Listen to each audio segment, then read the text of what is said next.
Abordar es el neopanafricanismo como ideología política y económica del África postcolonial.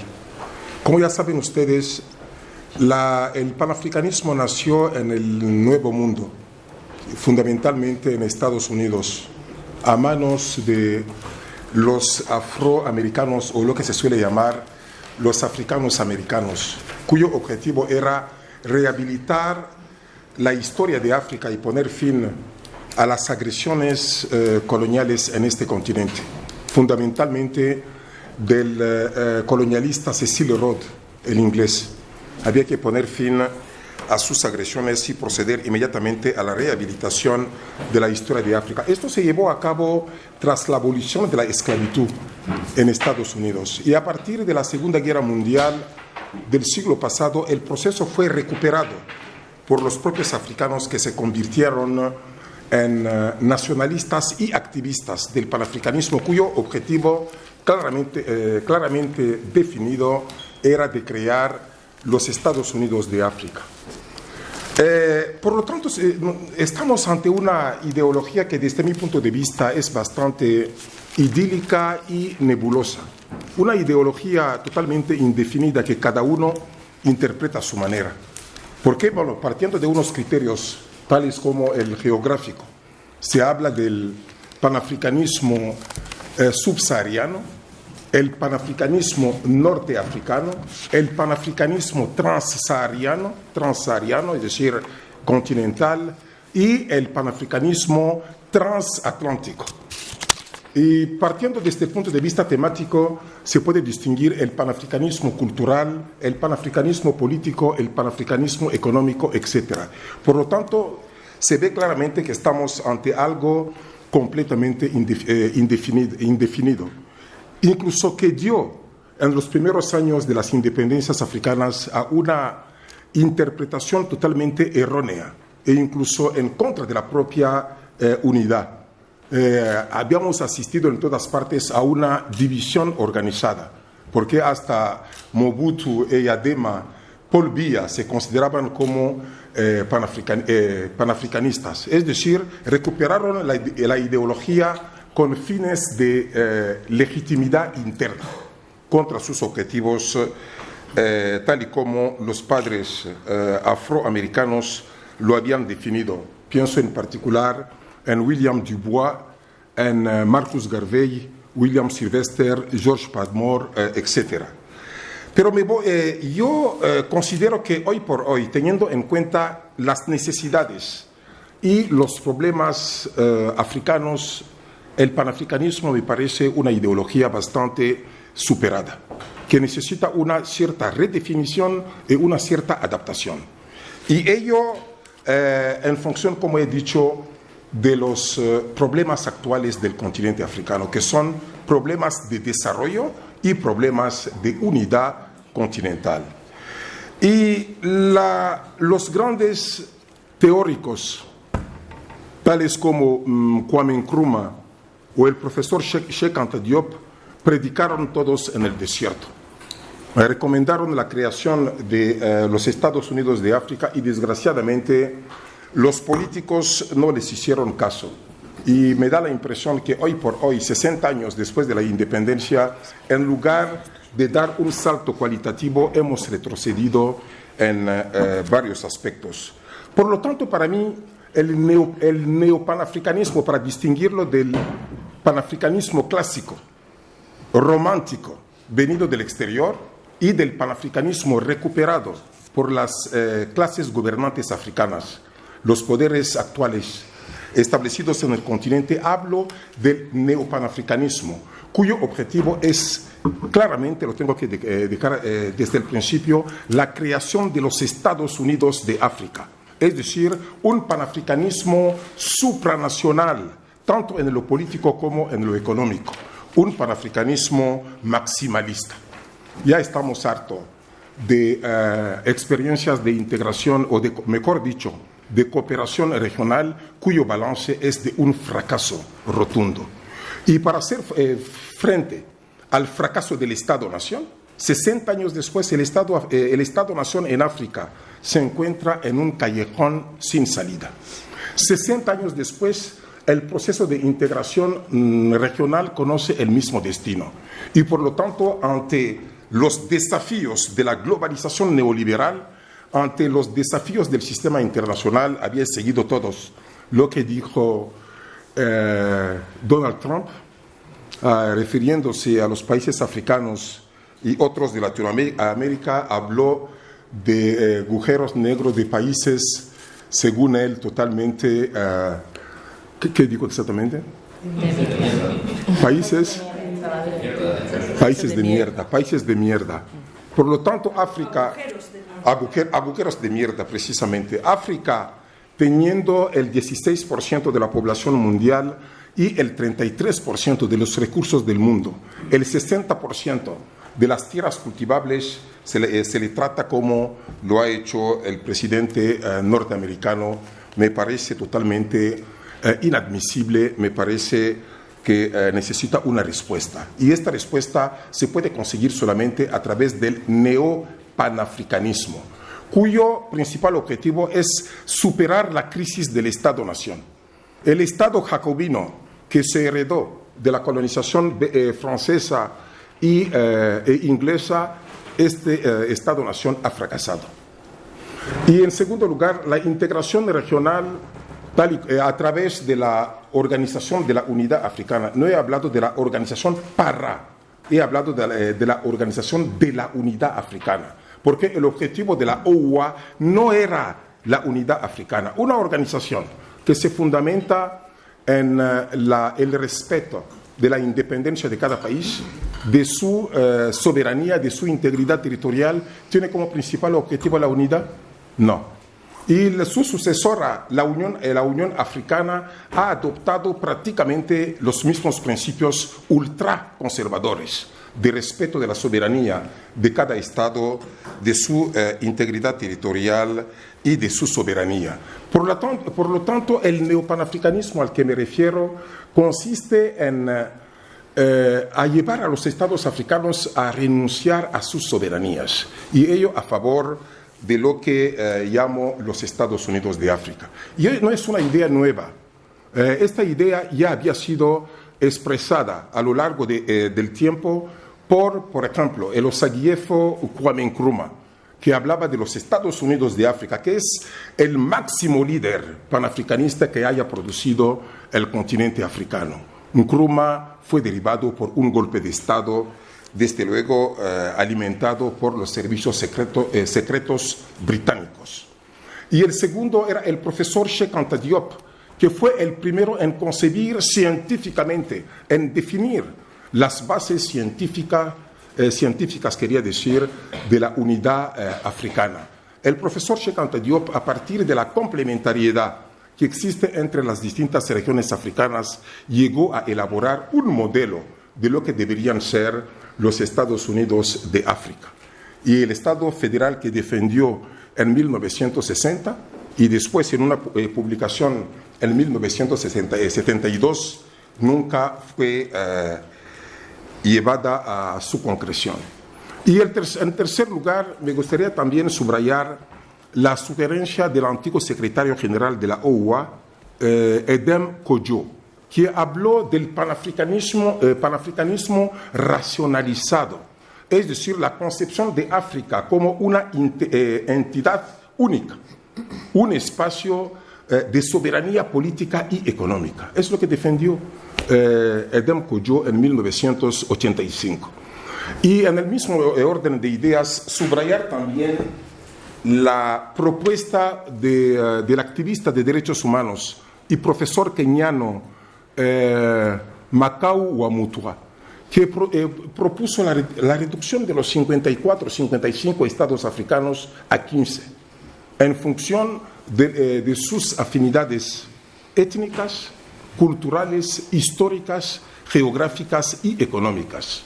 También predicó en el desierto. Y por último, el coronel Gaddafi, que propuso la creación de un gobierno central africano, la creación de un fondo monetario africano y de un satélite africano. Y todos habíamos visto el destino que se reservó a Gaddafi. Por lo tanto, y ya voy cerrando, me gustaría subrayar que el neopanafricanismo al que me refiero tiene dos principales ejes, una teoría que desarrollo desde hace varias décadas. El primer eje consiste en adoptar un modelo de desarrollo endógeno con la participación de los pueblos. Porque, desde luego, señoras y señores, en el tiempo y en el espacio, ningún modelo de desarrollo puede conseguirse, puede llevarse a cabo sin la participación de los beneficiarios, sin la participación de la mayoría de la población. Primer eje. Segundo eje consiste en una integración regional horizontal y no el regionalismo abierto, tal y como se ha llevado a cabo, porque el proceso de integración regional, desgraciadamente, se está llevando a cabo en el continente africano desde el exterior, desde la ley estadounidense de oportunidades para África, el famoso AGOA, o los APES, los acuerdos de partenariado económico de la Unión Europea, cuyo objetivo es crear una unión aduanera con los países africanos. ¿Qué significa esto? Convertir África en un granero, una reserva de materias primas para Europa y para Estados Unidos. Es totalmente inadmisible. Por lo tanto, pensamos que necesitamos un modelo de desarrollo endógeno, made in Africa y made for Africa, producir en África y para los africanos. Y por último, el modelo consiste en crear un frente común en las negociaciones internacionales, siendo el objetivo proceder a la afirmación de lo que se viene llamando el renacimiento africano. África ha dado muchísimo al mundo a través de la historia, muchísimo al mundo a través de sus brazos, la esclavitud, y en la actualidad a través de sus materias primas y de sus cerebros. Por lo tanto, pienso que África tiene también que esperar mucho, recibir mucho del mundo.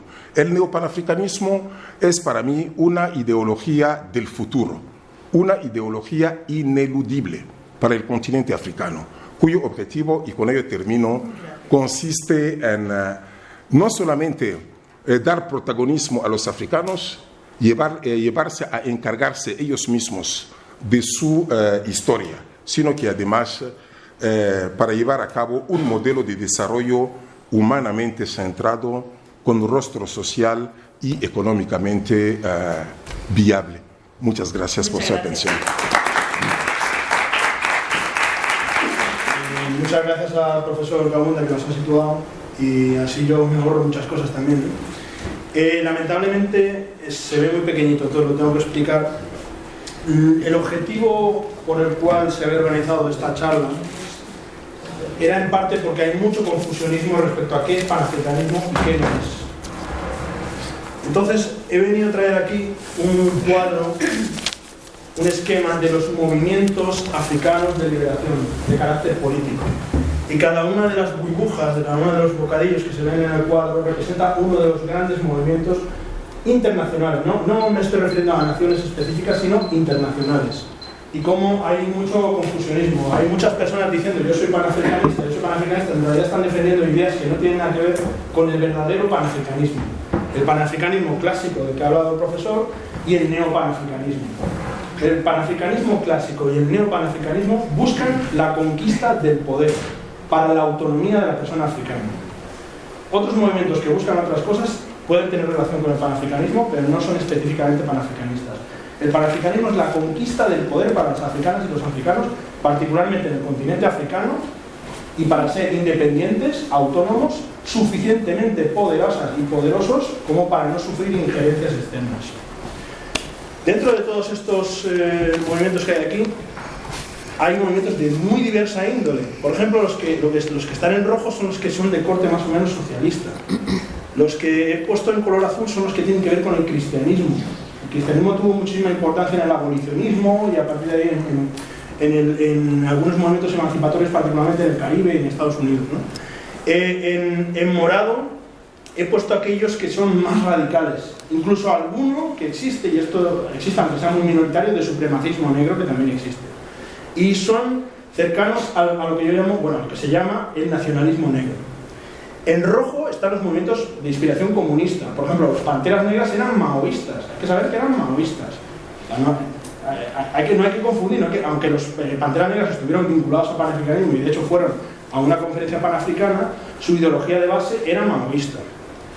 Y luego tenemos en amarillo todos aquellos movimientos que han estado relacionados con el poder africano, es decir, las monarquías africanas, cómo resistieron la invasión occidental del continente africano y crearon sus propios movimientos de resistencia. Y en gris está lo que es el panafricanismo en sus dos vertientes principales. Tenemos la vertiente imperialista, que sería la vertiente de Marcus Garvey y el rastafarismo, que tiene como a Haile Selassie como Dios encarnado en la tierra y como la persona que encarna los valores de ese panafricanismo concreto, que es monárquico. Y luego tenemos el panafricanismo de corte racional, que es el de Du Bois, que también aquí hay quien dice Du Bois, y otros teóricos que son los que organizan los congresos panafricanos, que son el instrumento por el cual África se libera. No hay que confundirse cuando hay algunos autores que hablan del sindicalismo o hablan de los luchadores de la Segunda Guerra Mundial, que fueron fundamentales en la liberación del continente africano. La principal fuente liberadora del continente africano en los años 60 fue el panafricanismo. El panafricanismo se estuvo gestando durante 100 años hasta que eclosionó en la conferencia de Manchester de 1945, donde muchas de las personas que fueron a esta conferencia serían futuros presidentes de países africanos.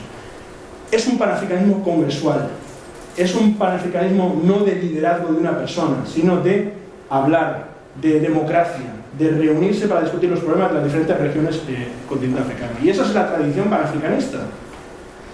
Cuando algunas personas vienen como líderes iluminados pretendiendo que eso es el panafricanismo o que esos son los estilos del panafricanismo, no son en absoluto ni los estilos del panafricanismo clásico ni los estilos del mismo panafricanismo, que lo que pretende es que todas las africanas y los africanos nos sentemos en congresos, en eventos, en asambleas para discutir nuestros problemas y llegar a la toma del poder. Quiero diferenciar claramente lo que es el panafricanismo de lo que es el nacionalismo negro. Son los dos grandes movimientos emancipatorios de la persona negra en el mundo. Tienen relación y muchos líderes que estuvieron en uno estuvieron en el otro también, pero tienen características diferentes. El panafricanismo está centrado en África. La diáspora es una consecuencia de África, pero está centrado en África. Mientras que el nacionalismo negro está centrado en las diásporas, particularmente en Estados Unidos. El panafricanismo es congresual, como he dicho antes, ¿no? Se trata de reunirse para hablar entre todos. El nacionalismo negro valora mucho más el liderazgo individual. El panafricanismo se considera anticolonialista, y es anticolonialista, porque luchó contra el colonialismo y contra el imperio, el imperialismo. Mientras que el nacionalismo negro es antisistema, es decir, el sistema de la supremacía blanca dentro de los territorios de la diáspora. El panafricanismo es antirracista en general. No es antirracista solamente por el racismo que hayan podido crear las personas blancas, sino antirracista de base. Mientras que el nacionalismo negro se centra en la lucha contra el supremacismo blanco, exclusivamente. El panafricanismo aboga por el poder africano, de todas aquellas personas que tienen relación con el continente africano. Mientras que el nacionalismo negro aboga por el poder negro de las personas negras que están infrarrepresentadas en la diáspora. El panafricanismo habla de la unidad africana y el nacionalismo negro en sus extremos más extremistas habla de separatismo negro, es decir, por ejemplo, ha habido proyectos de creación en los Estados Unidos de estados en el sur de Estados Unidos negros independientes del resto de Estados Unidos. Los instrumentos del panafricanismo son los congresos y después las organizaciones que, con todos sus defectos, que ya los ha mencionado el profesor, en realidad son, en teoría, aquellos que nos tienen que llevar a la unidad política del continente africano, la independencia bajo un solo gobierno, que son la Organización para la Unidad Africana y la Unión Africana, malograda por el asesinato de Gaddafi y la situación actual, ¿no? El nacionalismo negro, organizaciones del nacionalismo negro, para que se identifiquen claramente: Black Panther Party no es panafricanista, es decir, tiene con connotaciones panafricanistas, tiene relación con los panafricanistas, pero es una organización de nacionalismo negro maoísta. Nación del Islam, tampoco es panafricanista. Por ejemplo, el panafricanismo es aconfesional, acoge todas las confesiones, aunque hay que reconocer que dentro de la vertiente rastafarista ellos son cristianos. Black Liberation Army, que es un grupo que surgió después del asesinato de Malcolm X, que era un grupo terrorista en Estados Unidos. Bueno, conoceréis a Sata Shakur, que está fugada en los Estados Unidos y está buscada, ¿no? Y luego el New Black Panther Party, uno de cuyos exponentes actuales es Kémy Seba en Francia, que ha hecho muchos movimientos, ahora ha habido muchos movimientos en relación a lo de Franco, la crítica del Franco Sefá y la crítica a la esclavización en Libia. Pero aunque él se declara panafricanista, y no dudo que lo sea, su tradición y su organización son de nacionalismo negro. Y bueno, Luis Farrakhan, que es el líder de la Nación del Islam. Fijaros, 1800, bueno, yo pongo las cifras con 2 unos porque creo en otra era, no en la era cristiana, sino en la era de la historia. Tiene 10.000 años más que esta. Entonces es muy fácil, solo hay que quitar un 1 y ya está. Edward Wilmot Blyden es el primero en decir África para los africanos. Fijaros que nació antes de que África fuese invadida por los colonialistas europeos. O sea que el panafricanismo es incluso anterior a la invasión del continente africano. No es un movimiento de ayer, ni de hace 2 meses, ni es reciente, ni está en relación con los hechos actuales solamente, sino está en relación con una dinámica de largo recorrido, que es la dinámica de la expansión occidental por el mundo. A partir del siglo XVI, los occidentales se expanden por el mundo, rapiñan, asesinan, matan, etc., y esclavizan, y a partir de ahí es de donde surge el panafricanismo. Como principales adalides tenemos todas estas personas, hay mujeres dentro del movimiento panafricanista. Du Bois, bueno, Henry Sylvester Williams fue el creador de la primera conferencia panafricana que reunió líderes de muy diferentes sitios donde ya eran colonias.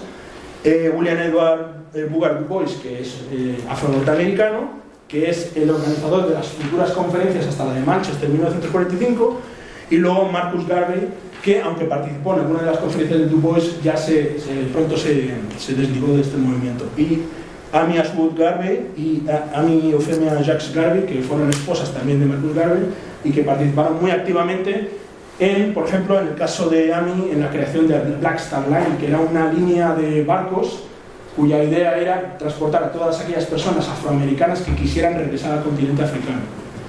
Y también creó un movimiento, un periódico que tuvo muchísima difusión.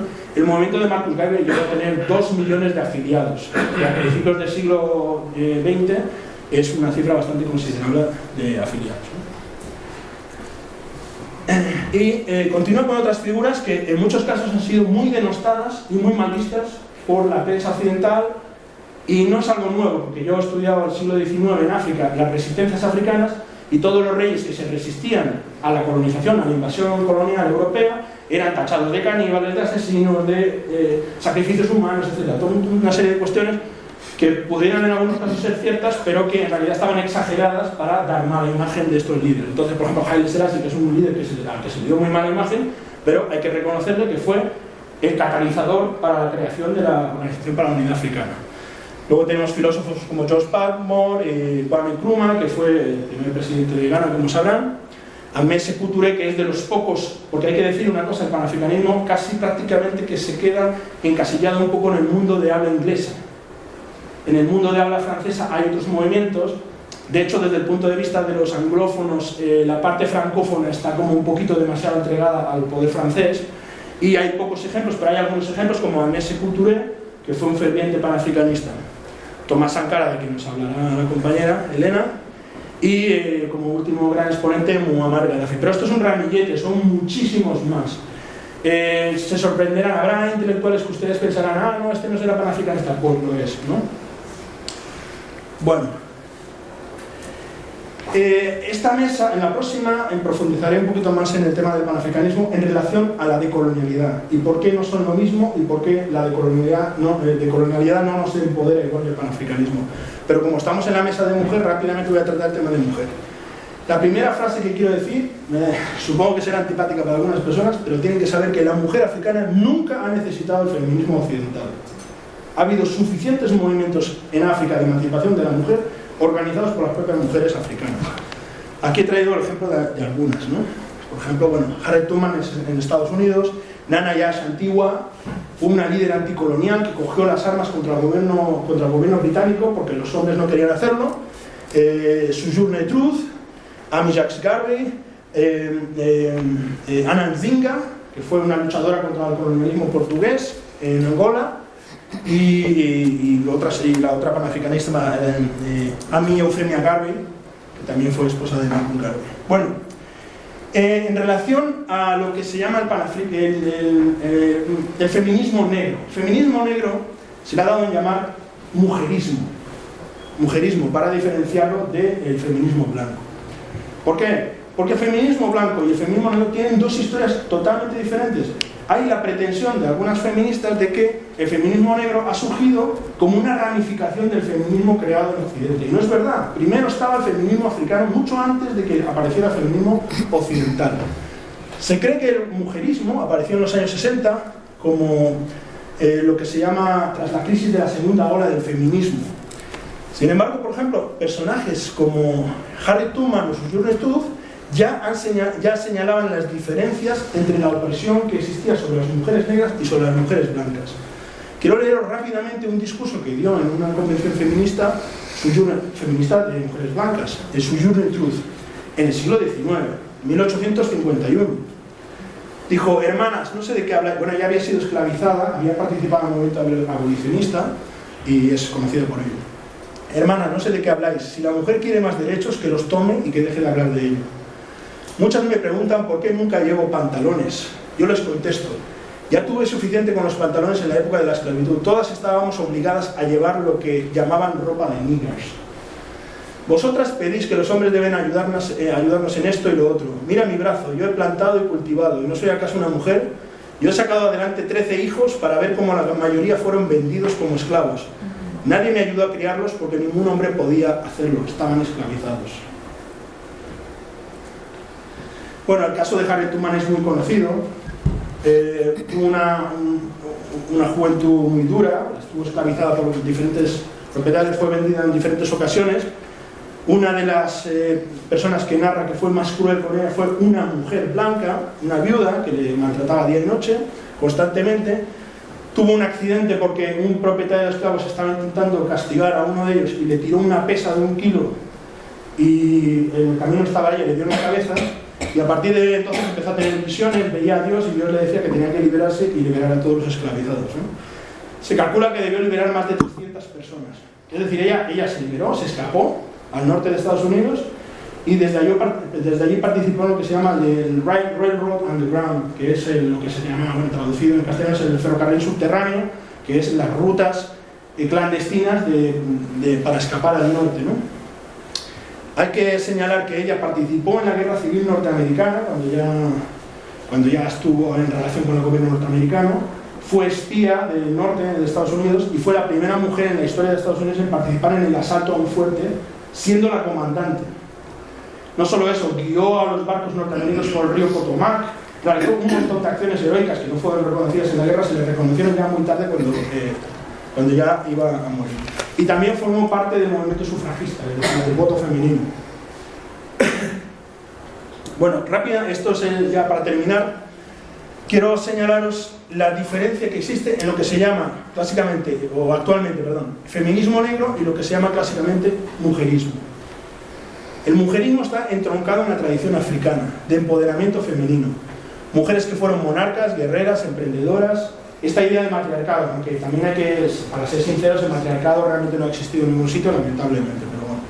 Respeto por la familia y la reproducción, esto es una característica de las mujeristas.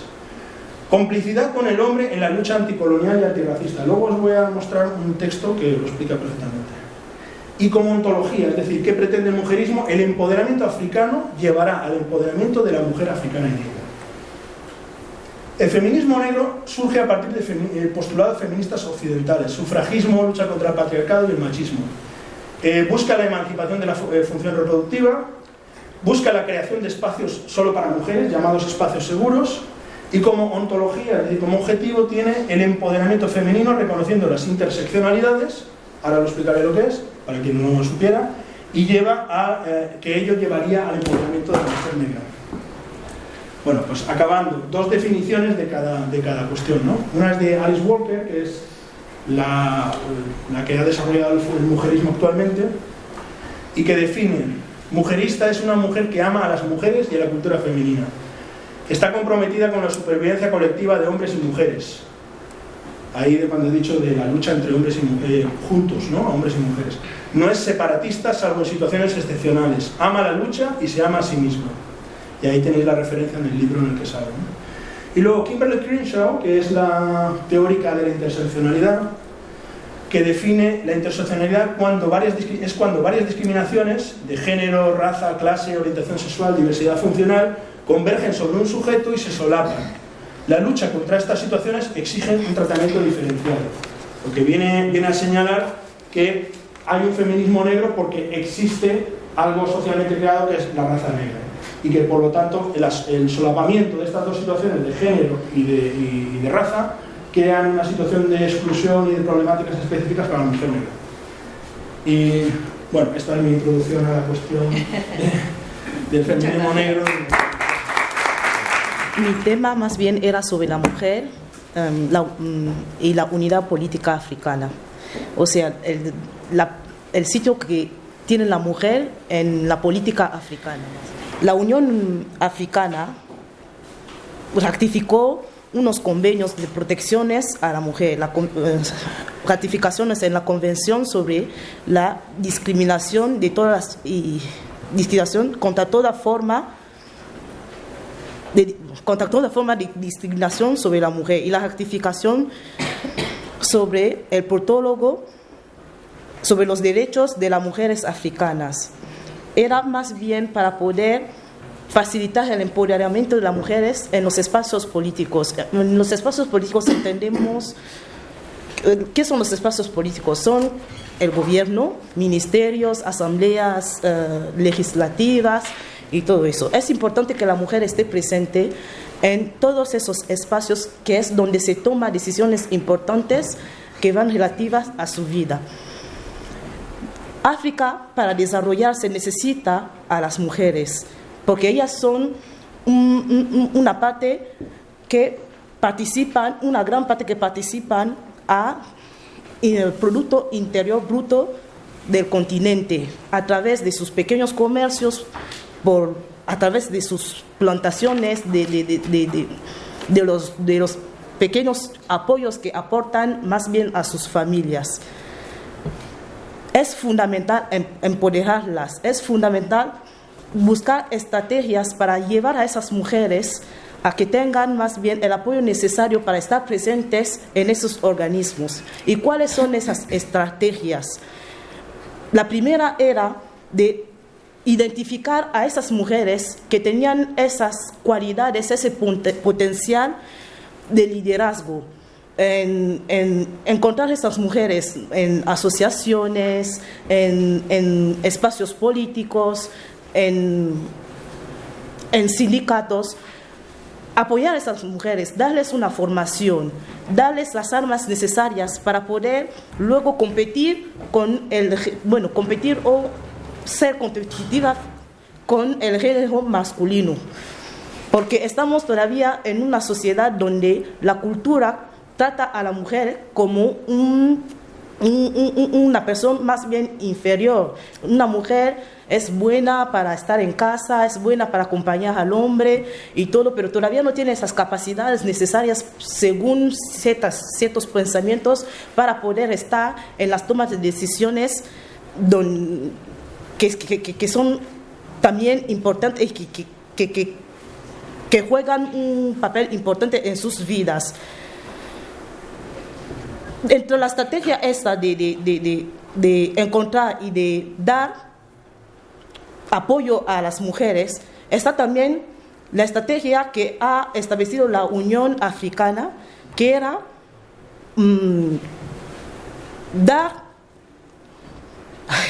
que era también la estrategia que era de la Unión Africana, que era intentar meter en cada ley de cada país una ley de cuota que permitiría a las mujeres ser más representativas en las asambleas nacionales, en los gobiernos. El único país africano que ha podido cumplir esa ley es Ruanda. Ruanda hoy en día es uno de los países que tienen una paridad en sus gobiernos. Otros países como Camerún, Senegal también se aproximan a la cuota definida por la Unión Africana, que son 30% de las mujeres en cada gobierno. Todo eso es importante porque la mujer también tiene su voz, tiene también su palabra que aportar en todas las políticas, porque ellas son las primeras víctimas en todos los conflictos que hay en África. También son ellas las que dan a las naciones futuros líderes, son ellas que son encargadas también de la educación de los jóvenes, que son los futuros líderes, y es muy importante contar también con su voz, contar con su opinión, porque son ellas en muchos casos que son los nudos de las sociedades, son las partes primordiales de cada familia. Y si queremos que África se convierta en una familia, tenemos también que contar con esta parte contar con este elemento que es considerado como importante en cada familia. Eso es lo que se refiere más bien en el tema de la mujer africana en la política. Todavía falta recursos, todavía se nota una poca voluntad de los gobiernos de facilitar el acceso de las mujeres en los gobiernos. Hay estructuras que existen, que han sido puestas por la ONU, por la Unión Africana. Hay cooperaciones de mujeres en todo el mundo, o sea, desde las diásporas hasta dentro de África mismo, que apoyan a las mujeres para que puedan empoderarse. Sin embargo, notamos que hay una falta de voluntad de los gobiernos de facilitar el acceso de las mujeres hacia los partidos políticos. Entonces, ellas se encuentran con esa dificultad. Las mujeres tienen dificultad, por ejemplo, a acceder, a tener personas que pueden financiar sus campañas electorales para que ellas también puedan expresarse. Y de ahí viene más bien el apoyo muchas veces de las mujeres de la diáspora, porque ellas sensibilizan a esas mujeres que no tienen esa capacidad, o las mujeres que están fuera de liderazgo, sensibilidad a la mujer agrícola, a la mujer de los mercados, para que esas mujeres se unen y aportan votos. Eso más bien fue, por ejemplo, el caso de Ellen Johnson, que fue una de las 2 mujeres que fueron elegidas en África. Esa Ellen Johnson contó, ya que no tenía la capacidad, por ejemplo, de autofinanciarse para poder ser un líder representativa para su país, ella acudió a esas mujeres que podían darle sus votos, les sensibilizó, les enseñó que ella podía ser más bien representativa a sus causas y a sus problemas. Y gracias a eso, Ellen pudo ser la primera presidenta mujer africana en el continente. También son varias. Hay mujeres hoy, se nota que hay un pequeño cambio, que hay mujeres, hay más mujeres en los senados, hay más mujeres en las asambleas nacionales, pero África todavía no tiene esa paridad necesaria que nos gustaríamos que tuvieran la mujer en África. Gracias. Muchas gracias.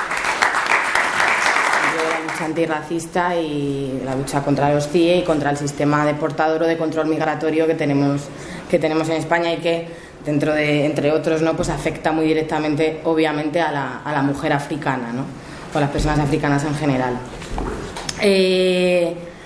Yo, bueno, en concreto, yo soy jurista, entonces digamos que los problemas que veo y a los que tengo que hacer frente vienen un poco referidos en cuanto a la exclusión racista, obviamente, en todos los sentidos, a las personas que son migrantes y también racializadas, ¿no? Racializadas, pues bueno, vengo a explicar que eso sería pues un poco pues la gente que tiene un perfil racial que no es el considerado como el que las personas españolas o europeas ven como algo español, ¿no? Pues racialmente diferente a lo que se considera lo normal, entre comillas, aquí. Quería un poco presentar, sobre todo, muy brevemente también, no me quiero extender muchísimo, digamos, las parcelas de exclusión principales a las que las mujeres negras y, por extensión, las personas migrantes y racializadas están, hacen frente y perciben más el racismo, o donde sufren más, digamos. Luego ya pues hablaré un poquito también sobre el CIE, que es como ponía en el nombre de la tertulia. Y bueno, quería empezar un poco hablando de esto ya más en concreto a las personas migrantes, ¿no? La mujer migrante racializada que sufre, o sea, la presión que sufre, exclusión y discriminación total racista que sufre dentro del ámbito de la burorepresión, ¿no? Todo lo que tiene que ver con los poderes institucionales, toda la exclusión, discriminación y trato desigual y racista que sufre a la hora de renovación de documentación. Y ya no solo a la hora de renovación de documentación, sino por parte de las instituciones en general, ¿no? Tanto fuerzas y cuerpos de seguridad del Estado como la institución a nivel de trabajadoras sociales o cualquier tipo de, digamos, asesoramiento o lo que les puedan hacer a nivel de oficina en cualquier fase, digamos, local o comunidad autónoma o estatal, ¿no? Conozco muchos casos en los que ha habido muchísima discriminación, sobre todo sí que es verdad que a lo mejor en ciudades donde hay menos apoyo de tejido social, como pueden ser en pueblos que no son grandes ciudades, porque bueno, Madrid y Barcelona obviamente hay muchísima exclusión y lo vemos todos los días, pero a lo mejor en pueblos como pueden ser, os pongo un ejemplo, pues Ceutí en Murcia, pues sí que han habido casos concretos de una exclusión sistemática por parte, por ejemplo, de las trabajadoras sociales a las mujeres negras en concreto y mujeres magrebíes, en concreto marroquíes y argelinas, ¿no? Entonces, ahí sí que es verdad que hay una comunidad en ese pueblo, por ejemplo, bastante grande, una comunidad magrebí grande, y sí que hay una vulneración sistemática de discriminación por parte de las trabajadoras sociales, ¿no? Y obviamente no hacen diferencia a que esas personas pues no tengan papeles o tengan tarjeta de residencia o tengan nacionalidad. Es decir, digamos que es porque esas personas pues son racistas y ya está, y pues hay una discriminación en cuanto a que no les dan ningún tipo de ayuda, y eso es sistemático, y hay muchos ejemplos, tanto en ese pueblo como obviamente muchos más, que están muy invisibilizados porque no están dentro de grandes ciudades, digamos. Por pasar a otro ámbito y no extenderme demasiado, también sería interesante hablar de la exclusión sanitaria que se produce. Sí que es verdad que aquí está más enfocado a las personas que están en situación administrativa irregular, donde se han producido hasta muertes porque no ha habido asistencia a esas personas. En esto en concreto, pues obviamente tanto la mujer negra como la mujer migrante sufre muchísimo, ya que claro, las mujeres, por ejemplo, al estar embarazadas, sí que es verdad que en concreto ese ejemplo sí que entra dentro de las excepciones que están en el Real Decreto de 2012, en el que se quitaron a casi 800.000 personas que no tenían documentación la asistencia sanitaria, pero aún así nos hemos encontrado con muchos casos que, siendo, digamos, en la etapa de antes de tener, o sea, estar embarazada esa persona, donde no se ha asistido a esa persona porque no tenía papeles, o también ha sufrido de discriminación aún teniéndolos, ¿no? Esto obviamente, como decía, afecta porque ha habido muchos ejemplos también de muertes, también de, digamos, enfermedades graves que no se han tratado, y que bueno, pues eso ha derivado a determinadas personas, a mujeres, como digo, que afecta también muy sensiblemente, o sea, tener enfermedades graves y demás. Y bueno, es un ámbito donde obviamente es una exclusión muy grave. Está muy invisibilizado porque sí que es verdad que esto, digamos, tuvo presión mediática porque esa exclusión sí que tocaba a gente que era española y que al estar viviendo fuera de España X tiempo ya no podían tener esa protección, y digamos que eso a lo mejor englobó, cuando hace unos años sí que tuvo más impacto mediático todo el tema de la exclusión sanitaria de las personas en general. Pero justo la exclusión sanitaria de las personas migrantes que estaban en situación administrativa irregular, pues digamos que quedó pues en tercer plano o cuarto o más allá, pues como suele ser en todos los casos, ¿no? Entonces, bueno, por hablaros de otro ámbito. Luego sí que, bueno, ya un poco para, así resumiendo muchísimo, para centrarme, digamos, en el sistema de control migratorio, todo lo que tiene que ver con las identificaciones racistas que sería como el punto primero de este sistema deportador, ¿no? En principio de las personas migrantes, pero que también lo sufren personas racializadas que no tienen por qué ser personas que vengan de otros países, ¿no? Como decía, sería el punto primero, las identificaciones racistas, las que sufren todo el mundo. Sí que es verdad que digamos que el culmen de porcentaje donde más hay identificaciones, sobre todo en determinadas ciudades y determinados barrios de las ciudades, lo sufren, por ejemplo, los hombres negros, más que las mujeres, digamos, en cuanto a identificaciones racistas, porque presumiblemente para la policía, digamos, que son más llamativos, ¿no? Y bueno, y esto, como decía, sería el primer punto del sistema, el primer punto de la pirámide del sistema, que luego derivaría en todo lo que tiene que ver con el internamiento, con la detención y lo que sería el final, ¿no? Lo que quiere tanto el Estado, como está todo construido, hacer con estas personas, porque no se las quiere, por eso se las excluye hasta que se las puede deportar, que sería, como he dicho, la expulsión, ¿no?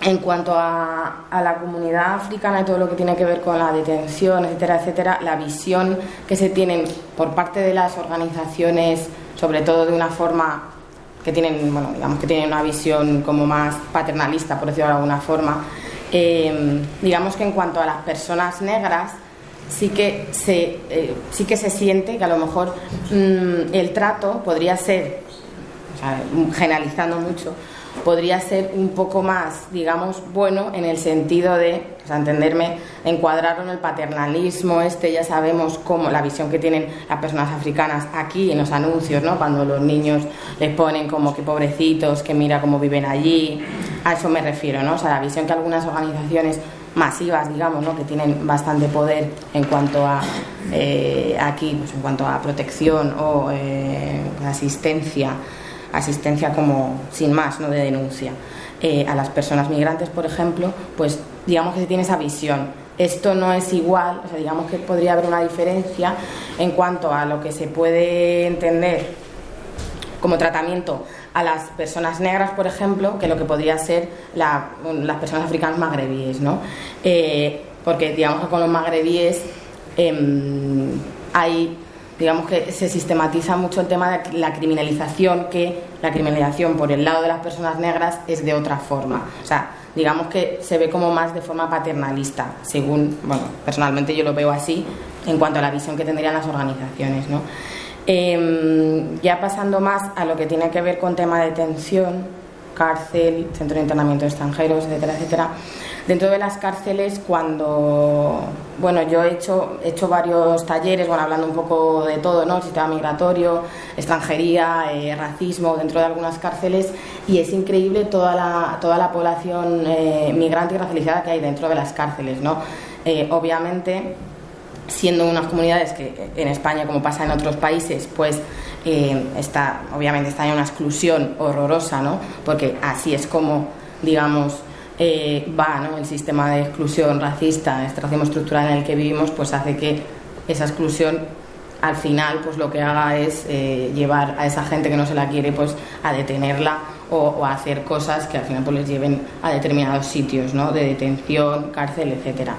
Dentro de varias cárceles de Madrid, pues la verdad que, por ejemplo, para hablar de la mujer, en la cárcel de Alcalameco, Alcalameco 2, que es donde está en la cárcel de mujeres, hay una gran población, además de mujeres que son africanas. De hecho, la última vez que yo hice un taller ahí, estuve hablando con algunas y ellas me relataron todo el racismo que vivieron desde el principio, es decir, desde el momento de la detención, pasando por todos los operadores jurídicos, tanto jueces, fiscales, abogados, etcétera, etcétera, como se las había ninguneado, básicamente, tanto casi sin dejar hablar, todo lo que tiene que ver con el derecho de defensa, etcétera, etcétera, todos estos derechos, ¿no? Algo muy europeo, ¿no? Derechos humanos, todo lo que se supone que tiene que haber en un debido proceso, todo eso no se había tenido en cuenta por parte de ellas para nada, incluso habían sentido también muchísima discriminación por parte de abogados, obviamente. Y entonces esto solo lo quería mostrar para que se vea que es algo que está muy invisibilizado y que además lo sufre mucha gente y muchas veces sin quererlo, ¿no? Porque también lo que pasa con muchísimas personas migrantes racializadas, sobre todo en el sentido de que no se sabe muchas veces si esto me puede pasar porque lo merezca o no. Es decir, mucha gente normaliza cuando le pasan ciertas cosas porque no sabe a lo mejor a qué puede tener derecho, no sabe que esa discriminación racista, por ejemplo, que está sufriendo, no la tendría por qué sufrir. Pues lo que pasa es que eso lo que te hace es que todavía sufras muchísimo más, ¿no? Entonces, por ejemplo, con este testimonio que os he dicho de estas mujeres que estaban en concreto ahí, pues las pasó todo y al final acabaron ahí. Y bueno, lo que pasa también mucho dentro de las cárceles es que muchísima gente que entra, digamos, con documentación, esto me refiero a la gente que no tiene nacionalidad, que entra con documentación, incluso teniendo documentación, como está dentro de la cárcel, se hace todo lo posible para deportarlo directamente desde la cárcel, ¿no? Entonces, se producen ahí vulneraciones increíbles que nadie se entera porque es una vez saliendo de la cárcel, ¿no? Entonces esto es muy grave porque, claro, como digo, las personas migrantes y además en concreto mujeres migrantes que a lo mejor han podido padecer experiencias antes del internamiento en cárcel, pues graves, etcétera, etcétera, no tienen información y pues pueden acabar deportadas pues a lo mejor sin tener contacto en el seguimiento de ningún tipo, ¿no? Ni apoyo. Y esto pues viene pues con todo esto, ¿no? Que venimos sufriendo de racismo en todos los ámbitos, ¿no? de la vida y del Estado, claro, institucional. Y luego, bueno, por terminar muy, muy rápido, que no sé cuánto llevo ya hablando, en cuanto a internamiento en el Centro de Internamiento de Extranjeros, yo en concreto conozco el de Aluche porque es el que hago visitas y hago seguimiento un poco a las personas que están dentro, ¿no? Sobre todo con fines de denuncia, no de asistencia. Se supone que para eso ya hay organizaciones que asistan, aunque bueno, con muchas críticas, pero bueno, es lo que hay, es lo que tenemos y con eso tenemos que luchar y seguir para adelante. Y bueno, en concreto con la población africana que entra dentro de internamiento de extranjeros, pues bueno, obviamente el CIE de Aluche en concreto se usa mucho, digamos, como centro de primera llegada. Entonces, muchísima gente que llega de países africanos, llega de primera llegada en patera y llegan ahí. Obviamente ese no es el sitio donde tendrían que ir, pues se supone que dentro del sistema que tenemos racista, en cuanto a que no se da ningún tipo de financiación ni de interés a los programas de acogida que hay, programas de migración, refugio, etcétera, pero se supone que tendrían que ir allí porque son personas de primera llegada, pero lo que ocurre es que muchas veces son enviados a los centros de internamiento porque no hay ningún tipo de asistencia o plazas en ningún centro. Entonces, pues pasan 30, 40 días, pues muchos se les puede conseguir expulsar. En cuanto a consulados y salvoconductos, a esto me refiero porque los que, digamos, dan el ok para que esas personas sean deportadas son los consulados de los países de origen de esas personas. Hay algunos, obviamente, pues que ya, digamos, que tienen muy buenas relaciones con el Estado español y las deportaciones se hacen de forma sistemática, como podría ser, bueno, pues, ciertos consulados, y otros, pues sí que tienen, digamos, más resistencia, pero claro, digamos que están luchando pues con España, con la Unión Europea, que lo que quiere es deportar a todas las personas pues que no tengan papeles, y aunque tengan papeles pues se los quitamos también para deportarlas, ¿no? Entonces, bueno, obviamente también para ciertos consulados, por ejemplo, pues es una resistencia muy complicada, ¿no? de tener. Y luego, bueno, ya por ir terminando, yo creo, en cuanto a situaciones concretas que, por ejemplo, hemos podido ver dentro de los entrenamientos extranjeros, supongo que todos sabréis lo que es. Son centros que son de carácter no penitenciario, aunque tenemos el ejemplo de la cárcel de Archidona en Málaga, que sí que es una cárcel y la usaron como centro de internamiento de extranjeros, y que hubo una muerte de un compañero argelino, a pesar de que es ilegal que les internen ahí. Pero bueno, hablando de internamiento de extranjeros per se, es un centro de detención donde encierran a las personas pues para expulsarlas. Es bastante peor que la cárcel en cuanto a que, aunque son 60 días el plazo máximo que están dentro, pero las condiciones son aberrantes. La asistencia médica es nula prácticamente, la información es nula prácticamente, no hay traductores, por lo tanto las personas que quieren hacer una ayuda pues son las que un poco tendrían que traducir la información, digamos, que se quiere que se las den a las personas pues para que no sean deportadas y puedan estar en el país, ¿no? Y bueno, en concreto, como decía, hace poco se consiguió, bueno, hubo un cambio, digamos, de políticas de un consulado que sí que había tenido resistencia anteriormente, un consulado africano.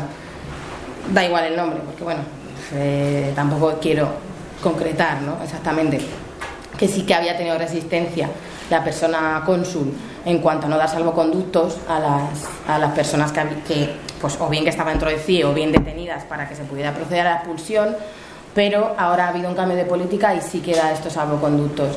Entonces estas personas pues obviamente ahora son muchísimo más susceptibles pues, de que puedan ser deportadas si están en situación administrativa irregular. Lo que ha pasado hace poco es que había ciertas personas dentro del centro de internamiento que eran susceptibles, en este caso mujeres africanas, que eran susceptibles de protección internacional porque tenían una experiencia, un pasado en el país de origen bastante arduo de violencia de género, etcétera, etcétera. Eran susceptibles, por tanto, de pedir esta protección, pero como eran de este país en concreto, no lo habían pedido porque no querían quedarse residiendo aquí, querían irse a Francia. Entonces, bueno, digamos que recibieron la notificación de expulsión. Ellas, obviamente, como creían que tenían, digamos, esa protección por parte del país, que no iba a dar ese salvoconducto, pues no hicieron nada. Pero sí iba a producir esa expulsión. Entonces, al final, bueno, para ya terminar con la historieta, al final no se produjo la expulsión porque se pudo parar, puesto que ellas, aún no pidiendo esa protección, la pidieron en el último momento y pudieron salvarse, digamos. Pero bueno, para que veáis un poco todo lo que tiene que ver con el centro de internamiento, es muy complicado visibilizar o denunciar todo lo que pasa dentro y que eso pueda tener un mínimo impacto, porque todo lo que tiene que ver con las personas que están dentro son sistemáticamente criminalizadas a diario. Aparte, claro, como sabemos, aparte de que pues, están en situación administrativa irregular, pues también las que, aunque posean papeles o posean nacionalidad, pues también lo son, digamos, por relacionarlas todas igual, ¿no? Pues gente que no sea blanca, pues ya es sistemáticamente criminalizada. Y bueno, yo en concreto, digamos que centro mi lucha ahí, porque creo que bueno, la lucha antirracista que yo personalmente llevo y que tengo, pues viene a ser esa, ¿no? Obviamente, como decía, en cuanto al internamiento y todo lo que tiene que ver con esto, por ejemplo, en Aluche hay muy poco internamiento a mujeres, aunque sí que hay un módulo de mujeres, hay poco internamiento, pero digamos que las violencias en cuanto a racismo policial, etcétera, etcétera, se viven desde otra forma, pero son todas iguales, ¿no? Porque si lo relacionamos un poco con todo lo que tiene que ver con la lucha, por ejemplo, feminismo negro, humanismo, etcétera, etcétera, todo lo que tiene que ver con la lucha de hombre y mujer desde una perspectiva antirracista, antidecolonial, pues un poco tiene que ver con esto, ¿no? Que si la lucha antirracista, que también la podemos meter obviamente el feminismo, etcétera, etcétera, no la centralizamos en algo como tiene que ver la defensa, ¿no? De las personas que tienen que tener un libre movimiento y que no lo tienen, porque la realidad es esta, la gente que tiene libertad de movimiento son la gente europea, blanca obviamente con más privilegio, aunque yo por ejemplo también soy europea, bueno, si yo me puedo mover, ¿no? Bueno, pero bueno, yo creo que voy a ir terminando ya porque si no me voy a liar más y voy a dejarlo ya, yo creo. Y bueno, pues eso, para que sepáis un poco. Muy bien. Comentamos, muchísimas gracias. Bueno, yo soy la última en hablar y creo que voy a ser la más breve de todos. Yo quisiera hablar sobre Sankara, sobre Thomas Sankara y bueno, el título de la conferencia es El empoderamiento de la mujer africana. Así dicho, da un poco de miedo porque quisiera lo primero destacar, que el empoderamiento de la mujer africana solo puede partir de la mujer africana, ni de la mujer europea ni siquiera del hombre africano. Creo que en este sentido Sankara es bastante precursor y se adelanta a muchas de las, dijéramos, de los debates que se están produciendo ahora mismo en torno, Anto me ha comentado sobre el mujerismo o en torno al feminismo negro, y por un lado iguala o intenta igualar en su concepción política el espacio que debe ocupar el hombre y el espacio que debe ocupar la mujer, y por otro lado creo que lo hace desde una posición de poder como jefe de Estado, pero desde una posición, intenta que sea lo más igualitaria posible. Hay una frase de Sankara que, bueno, que él lo que dice es que corresponde precisamente a las mujeres llevar a cabo esa liberación, no puede darse ni por parte de los hombres africanos ni por supuesto de las mujeres europeas. Creo que Sankara es uno de los gobernantes panafricanistas más importantes que ha dado África, porque desde el principio habla primero de la unión de los africanos y lo circunscribe a temas concretos, como por ejemplo el tema de la deuda, ¿no? En la conferencia de Addis Abeba, en la conferencia de jefes de Estado africanos, denuncia la deuda africana como parte de los procesos neocolonialistas y llama a todos los jefes de Estado a unirse en ese rechazo a la deuda. Creo que esa es una actitud panafricanista 100%, puesto que no quiere transformar solo Burkina o su país, sino transformar la relación de dependencia que tienen los países africanos a través de la deuda externa, que ahora también nosotros sabemos lo que es, con las metrópolis europeas. Sankara sitúa el origen de la sumisión y de la explotación femenina, siguiendo un poco el materialismo dialéctico y a Engels, en la aparición de la propiedad privada, ¿no? Antumi nos ha comentado que nunca ha habido verdaderamente matriarcados, pero sí que es verdad que ha habido un cambio grande en la sociedad cuando, bueno, todos sabemos, cuando aparece la propiedad privada. Ahí es cuando, para Sankara, la mujer se convierte en esclavo del hombre. Nos dice que también que podríamos comparar la situación de la mujer con la situación del obrero en el sistema capitalista, pero aún así el obrero siempre tiene a alguien a quien reprimir, que es su propia mujer, es decir, mujeres y obreros y aún por debajo la mujer del obrero.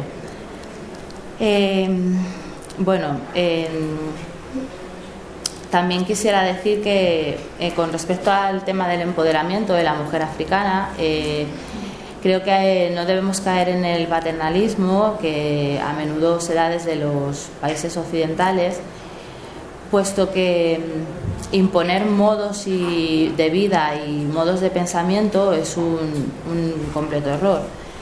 El feminismo, incluso negro, como yo creo que nos ha querido señalar Antumi, en muchos sentidos todavía considera a las mujeres africanas como mujeres relegadas, mujeres de segunda, mujeres a las que hay que ir de alguna manera a mostrar el camino. Y ese creo que es uno de los principales problemas. En el caso de Burkina, siempre Sankara nos dirá que la mujer llega siempre después que el hombre y no a la vez. Y eso se da en muchísimas de las revoluciones, también en la revolución indígena, donde de alguna manera las mujeres o la lucha de las mujeres siempre queda relegada a un segundo lugar con respecto a la liberación de los pueblos. Es decir, primero los pueblos se liberan, pero se liberan por y para la acción de los hombres, y en un segundo caso quedarían las mujeres como remanentes de esa liberación. Hay otra frase de Sankara que también me gusta, que él pronuncia en el discurso de la Unión, que dice que las mujeres sostienen la otra mitad del cielo, ¿no? Creo que esa es la visión que él intenta transmitir todo el tiempo. Hay el discurso que da a las mujeres, en el que habla más sobre la lucha y la liberación femenina. Es un discurso siempre desde la humildad, y es curioso comprobar cómo, a pesar de en ese momento ser el jefe de Estado de Burkina, él se sitúa en un segundo paso, en un paso más atrás, para hablar a lo que él considera sus hermanas, porque es así. Uno de los...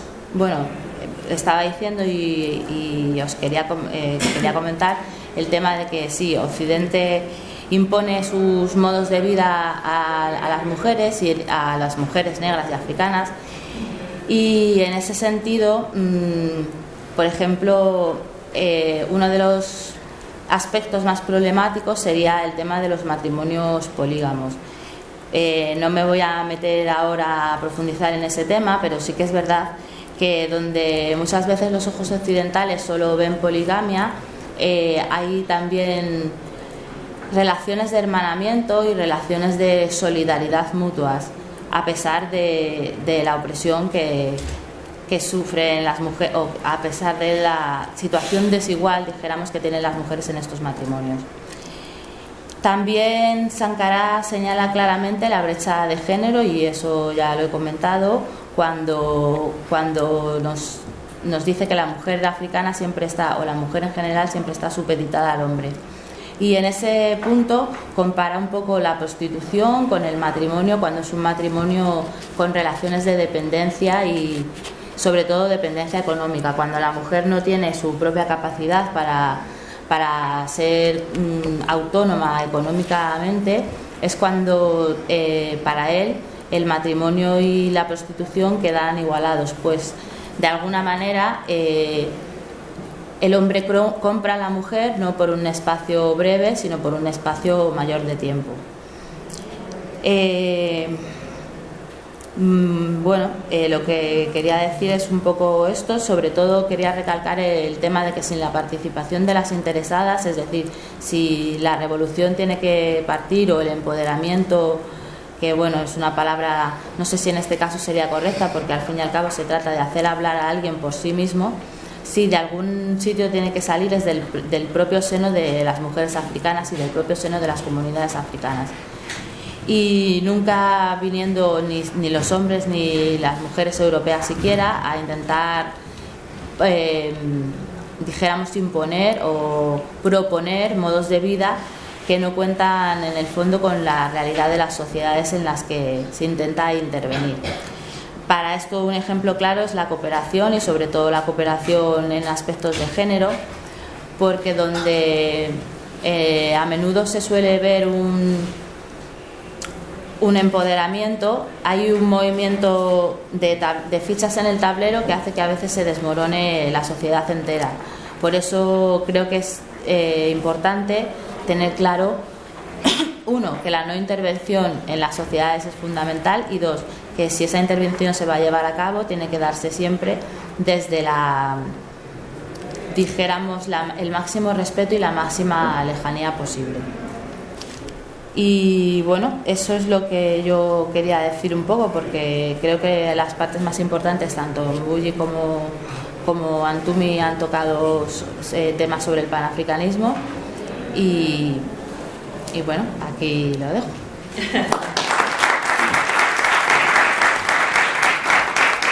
De oprimir a los pueblos, sobre todo a los no propietarios. Por lo tanto, es una cuestión que me interesa mucho.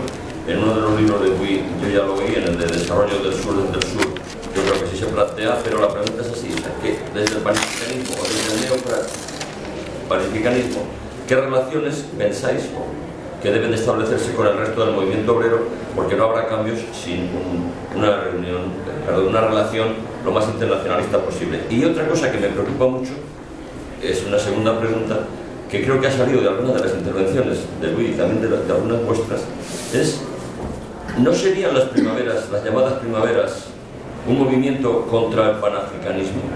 ¿No sería que la muerte de Gaddafi, pero sobre todo los primeros movimientos que se hacen contra Costa del Marfil, que era uno de los países que tenía apoyos con Gaddafi, y lo que se hace en Túnez, no será una estrategia? Una de las compañeras ha hablado de que esto tiene mucho que ver con el juego del ajedrez. ¿No sería las primaveras y el 15M español parte de ese movimiento? ¿No formaría parte de ese movimiento que termina asesinando precisamente a Gaddafi y acabando con todo ese movimiento que Gaddafi tenía, y dejando además abiertas otras guerras siempre entre África y el resto del planeta? La solidaridad obrera, por supuesto que estoy a favor de la solidaridad de los oprimidos en cualquier situación, y internacional, o sea, el internacionalismo, y me parece esencial. Y además hay que conocer, por ejemplo, que gran parte de la liberación del continente africano tiene mucho que ver con el concurso de Cuba en el cono sur africano frente al expansionismo de Sudáfrica, ¿no? Pero también lo ha dicho la compañera Elena, las condiciones específicas del continente africano son diferentes, muy diferentes a las del continente europeo. Cuando se producen las independencias, la clase obrera africana es exigua, es muy pequeña en relación a lo que es la clase obrera, me refiero a manufacturera, urbana, que existía en Occidente. lo que se convierte en el mayor escollo para el desarrollo o la autonomía del continente africano es clarísimamente el colonialismo, no las relaciones de opresión internas, porque el capitalismo del siglo XIX en África no había tenido ocasión de convertirse en lo que se convirtió en Occidente, ese capitalismo de grandes fábricas con muchísimos obreros, etc. Ese esquema no existía en el continente africano, salvo en Sudáfrica, un poco en Kenia y un poco en el norte de África, pero en la mayor parte del continente era un continente campesino con unas condiciones de servidumbre ya no respecto a los jefes tradicionales, sino respecto al colon. Entonces, realmente la lucha africana era una lucha campesina contra el colon, fundamentalmente. No estoy diciendo que en eso se cierre todo, eso es fundamentalmente. Y la segunda pregunta, yo tengo clarísimo que la primavera árabe ha sido un diseño de la administración Obama. Tengo clarísimo, pero el diseño viene en relación a, más que al continente africano, porque el caso de Costa de Marfil me parece más un asunto francés, más que norteamericano, un asunto francés. Además está bien. ¿Pero tanta separación entre Francia y Estados Unidos? En algunos aspectos sí, en otros no. Por ejemplo, en la guerra de Ruanda hubo muchísima separación. Pero lo que vengo a decir es que, tal y como el análisis que yo puedo hacer, que me puedo equivocar, pero hay muchísimas teorías sobre la primavera árabe, es que es en realidad un intento de frenar la influencia china en el mundo árabe y en el mundo africano subsecuentemente. De esta manera, países que habían hecho grandes contratos con China, que subvertían o que puenteaban a los contratos occidentales, como era Egipto en un caso, Sudán es otro caso, porque la partición de Sudán viene en gran parte por el hecho de que Sudán estableció fuertes contratos de abastecimiento de crudo con China, y entonces Estados Unidos fomentó la partición de Sudán, y ya vemos el resultado con otra guerra civil, ¿no? Entonces todos esos movimientos en el tablero para mí son clarísimamente una estrategia de impedir el avance chino, porque China necesita hidrocarburos. Los hidrocarburos están en Oriente Medio y en África, y creando regímenes que no estén a favor del régimen chino, se le coarta la posibilidad de crecimiento a China. Esa es mi teoría, pero me puedo equivocar. Seguramente el profesor Kabunda tiene otra teoría o otra explicación. Bueno, empezando por la última intervención del profesor Justo Bolequia, pienso que, parafraseando al profesor Cheikh Anta Diop, ha tocado el fondo del problema. ¿Por qué África está enfrentado a un problema de autonomía cultural? Por eso el profesor Cheikh Anta Diop dio en su lucha la prioridad a la identidad cultural. Para él, la unidad política y la unidad económica tenía que proceder de la unidad cultural. Y demostró en toda su obra Nación Negra y Cultura la unidad cultural del África Negra. Sin unidad cultural, ¿de qué estamos hablando? Por tanto, son las élites africanas con la cultura occidental que recibieron, que tienen una admiración de lo blanco, una admiración de lo externo, en detrimento de su pueblo. O como decía Amílcar Cabral, que la burguesía africana tiene que desaparecer para reaparecer después, transponerse a la escuela del pueblo. Esa es la primera de las cosas que hay que llevar a cabo. A la pregunta de Mariano, rápidamente también, pienso que hay muchas cosas en común entre el panafricanismo, el neopanafricanismo y los movimientos obreros. Quizás se me había saltado por razones de brevedad. Yo propongo como soluciones neopanafricanistas la solución anti o postcapitalista, porque el colonialismo o el neoliberalismo van de la mano con la dominación colonial, y la liberación de África tiene que pasar por un modelo de desarrollo anticapitalista, antiimperialista y antineoliberal. De ahí la comunión que existe entre ambos movimientos. Y a la otra pregunta que se refería a China,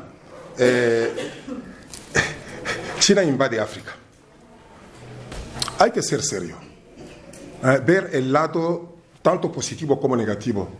No digo que los chinos son santos y nos vienen a ayudar por nuestra buena cara, como se suele decir, ¿no? Pero yo tengo una lectura bastante positiva de la presencia de China en África, que China está cambiando la fisionomía de África. mediante la construcción de infraestructuras que son fundamentales para el desarrollo de África. Occidente ha estado 5 siglos, como decía ahora Justo Bolequia, 5 siglos en el continente africano. ¿Qué balance se puede hacer? El saqueo. Y China aplica la diplomacia de las infraestructuras a cambio de materias primas. Yo veo más una unión entre 2 socios que se necesitan y se complementan. China tiene un excedente de capitales, incluso financia el tesoro norteamericano. Más papista no puede ser. Y China al mismo tiempo necesita materias primas para la guerra económica del neoliberalismo. África carece de capitales y tiene abundantes recursos naturales. Se trata de un matrimonio de connivencia, de una complementariedad. Lo único es que África negocia con China de una manera bilateral, lo que conduce a una cierta asimetría, que estamos ante 2 potencias con distintas potencialidades. Lo que tienen que hacer los africanos es intentar, a través de la Unión Africana, a través de un organismo fuerte, negociar de igual a igual con países emergentes como China o India. Y la otra pregunta se refería a las primaveras árabes. Bueno, yo suelo decir que en África ya habíamos conocido nuestras primaveras a finales de los 80, comienzos de los 90, con el proceso de democratización. Pero alguien ha puesto esto encima de la mesa. Lo que a mí me indigna es que lo que se produjo en Costa de Marfil y después en Libia. En Costa de Marfil, Francia intervino para ir bombardear la residencia de un jefe de Estado. ¿En nombre de qué principio? Os podréis imaginar, nosotros los africanos decidamos de la noche a la mañana intervenir en España, intervenir en Italia o en Francia para poner un dirigente de nuestro agrado. Eso se hizo en Costa de Marfil. Me parece, totalmente inadmisible. No tengo tiempo de desarrollar eso. Y el caso de Libia todavía escandaloso, donde Francia y Gran Bretaña intervinieron para contribuir al asesinato de un jefe de Estado. Eso ha contribuido a la destrucción de Libia. Todo el problema de inmigración, el problema de la inseguridad, del terrorismo, nace precisamente de lo que hicieron en Libia. Ahí, una vez más, la responsabilidad de Occidente. Destruir los estados que funcionaban y tacharlos después de estados fallidos. Y la otra pregunta rápidamente, ¿cómo se puede ser independiente y ser autónomo en África? Es eso lo que persigue el neopanafricanismo, romper el cordón umbilical que existe desde hace 5 siglos entre África y Occidente, porque eso nos impone desde siglos tanto las preguntas como las respuestas. Si alguien adopta una respuesta que no es del gusto de Occidente, si alguien adopta una política que va en contra de los intereses de Occidente, golpe de Estado, intervención militar, asesinato. El caso de Kwame Nkrumah, el caso de Amílcar Cabral, el caso del joven capitán Thomas Sankara, el caso de Patricio Lumumba y el caso de Nelson Mandela, para no alargar la lista. Los que tuvieron la mala suerte fueron asesinados y los que tuvieron la suerte, la cárcel a perpetuidad o la cárcel más de 30 años, como en el caso de Mandela. Rápidamente también se me preguntaba si había autores o autoras sobre el neopanafricanismo. Sí, es una ideología. Bueno, yo soy panafricanista desde hace 30 años, para no decir 40. Desde mi juventud como estudiante siempre había defendido las ideas de la unidad de África. No tenemos otra alternativa que unirnos. Unirnos para sobrevivir o dividirnos para perecer. Os podréis imaginar, por razones neoliberales muy sencillas, el Producto Nacional Bruto de todos los países africanos unidos es el equivalente del Producto Nacional Bruto de un país como Francia o Gran Bretaña, o la mitad del Producto Nacional Bruto de Francia o Gran Bretaña, o el equivalente del Producto Nacional Bruto de un país como Argentina o México. es como para llorar. Y teniendo el 33% de los recursos naturales del mundo y el 80% de la población con menos de 20 años. Por eso se trata para mí, en mi planteamiento neopanafricanista, convertir nuestras fuerzas en armas para cambiar el sistema internacional y las relaciones asimétricas. Y en el mismo orden de ideas, si estos autores existen, no son muchos, porque muchos se han sentido decepcionados por la recuperación del panafricanismo por los poderes establecidos. Han utilizado el panafricanismo para justificar sus poderes mal adquiridos o para distraer a la población. Les había dicho al principio, Mobutu se consideraba panafricanista, o Paul Biya, o en otras partes Eyadema. Se consideraban panafricanistas. Para mí, la solución consiste en redefinir, como se ha dicho muy bien, el panafricanismo. Por eso hablo del neopanafricanismo, cuyo objetivo es adoptar un modelo de desarrollo supranacional, un modelo de desarrollo maximalista, resumiendo la creación de los Estados Unidos de África. No como se ha dicho en 2050 o el próximo siglo ya. Mañana en el desierto, en la sabana, en la selva, hay que proclamar los Estados Unidos de África. Y por último, autores como Samir Amin. Samir Amin habla claramente del enfoque neopatrimonial, o el camerunés Chuguia. Hablan también de este planteamiento. Bueno, para mí hay que definir de una manera clara lo que se entiende por neopanafricanismo, porque África está viviendo una crisis ideológica. Una crisis ideológica que se explica por la adhesión de una manera casi religiosa de los gobernantes africanos al fondo monetarismo, al foucaultismo y al modelo neoliberal, que para mí es el mal absoluto, el modelo que bloquea el desarrollo en África. Porque, como se ha dicho, contrariamente al planteamiento que ha hecho sobre la educación o la sanidad, ¿qué hacemos para promover la educación y la sanidad? Occidente, a través de los programas de ajuste estructural, ha destruido la educación en África, ha destruido la sanidad. No se puede permitir. Han destruido, por lo tanto, yo pienso que se trata de rechazar, decir, contrariamente a Latinoamérica, que durante la última década ha adoptado el neodesarrollismo, contrariamente a Asia, que ha adoptado la vía asiática de desarrollo, a África se le ha impuesto los programas de ajuste estructural, que han convertido la educación, la sanidad y la formación en mercancías más. Y el resultado es la pobreza en el continente, el analfabetismo y la muerte. Nada más. Muchas gracias. Tocó el tema de la importancia de la mujer frente a la cultura africana. No se le ha quitado importancia. Es más, en la historia, África ha conocido mujeres que eran líderes, más bien en los reinos cushitas, eran mujeres que dirigían. En África Central, en la parte de Congo, hemos conocido a Kimpavita, que se ha opuesto a la colonización, más bien. Hemos conocido, sí, a reinas como las reinas Teke, o hemos conocido también a la madre, por ejemplo, de Shaka Zulu, que era Nandi, que eran mujeres influyentes. Simplemente que luego, con la llegada de la colonización, se nos ha enseñado otro tipo de modelo, nos enseñaron otro tipo nos enseñaron la religión.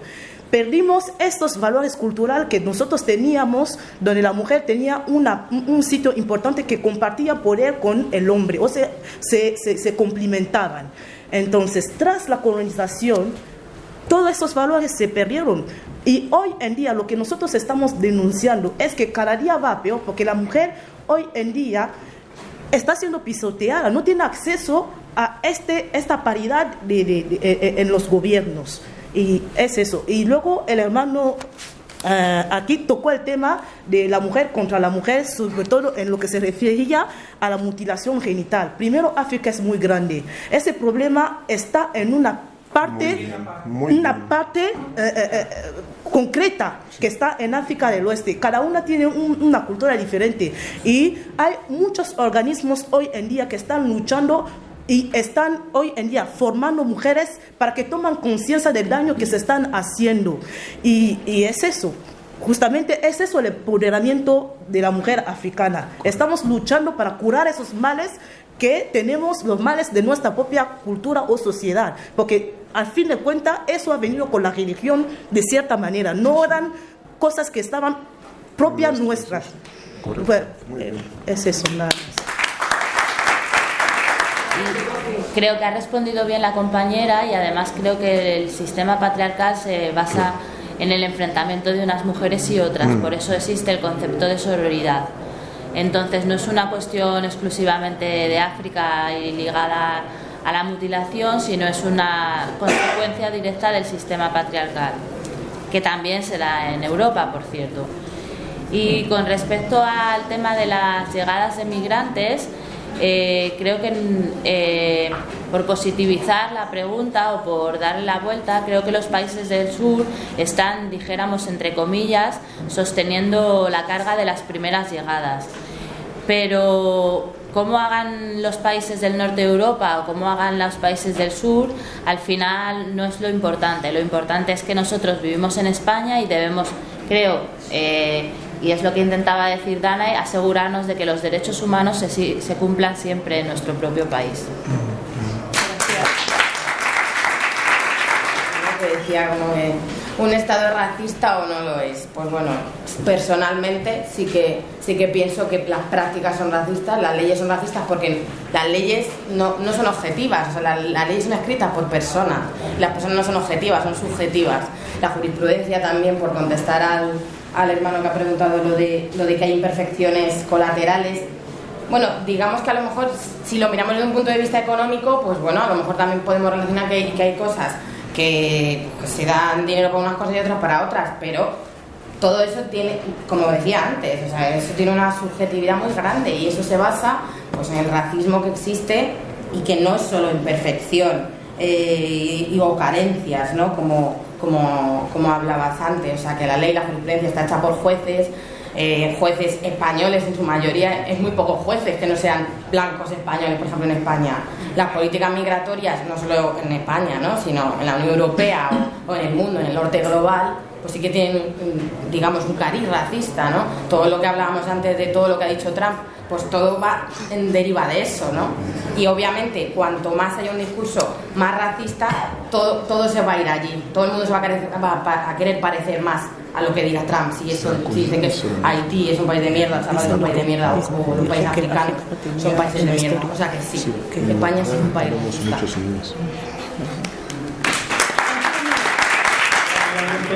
Sobre el trato de los inmigrantes, ya lo han dicho las compañeras, o sea, estamos en España, pues vamos a luchar porque haya un trato justo para todo el mundo en España. Si viviéramos en Rusia, haríamos esta misma mesa y hablaríamos de Rusia, o sea que allí no hay nada que decir. El compañero Teque dice que problemas administrativos.